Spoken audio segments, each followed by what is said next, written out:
gobolka Daawo muuqda inuu ka soo kabanayay dhibaatooyinkii faraha badnaa ee u geystay dagaaladii soo noqnoqday ee Huulid iyo Mooyaale. Waqti xaadirkan waxaa ka jira abaar ba'an oo ka dhalatay roob yari 4 sano ee u dambeysay, taasoo haatan xaaladda gobolka ka dhigaysa mid aad u liita. Waxaa si joogto ah u dhamaanaya xoolaha. Shacabka ku nool gobolkan oo intooda badan ku tiirsan yihiin xoolaha sida geela, lo'da, idaha, adhiga iyo noolaha kale la isticmaalo sida dameeraha ayaa intuba si daran u dhamaanaya. Waxayna arbacada abaareed ee ugu daran haleeshay lo'da, geela iyo dameeraha inkastoo aanay jirin tiro koob rasmi ah. Haraadigii xoolaha nool gaar ahaan lo'da ayaa laga xanibay foofkii caadiga ah, iyadoo lagu xanaaneynayo xaafadaha sidii looga baajin lahaa haraadka qorraxda iyo haybsiga deegaamo madhan oo wax daaqa lahayn.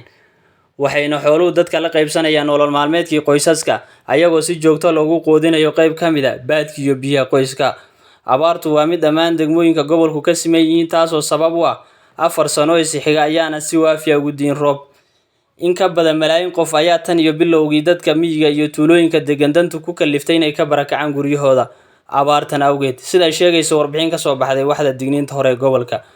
Waxaa macluul iyo nafaqo darro u dhimanaya dadkii ay xoolihii dhaafeen ee intooda badan deganaa deegaanada miyiga, gaar ahaan dumarka, carruurta, dadka da'da kadib markay soo wajahday biyo iyo baad la'aan daran.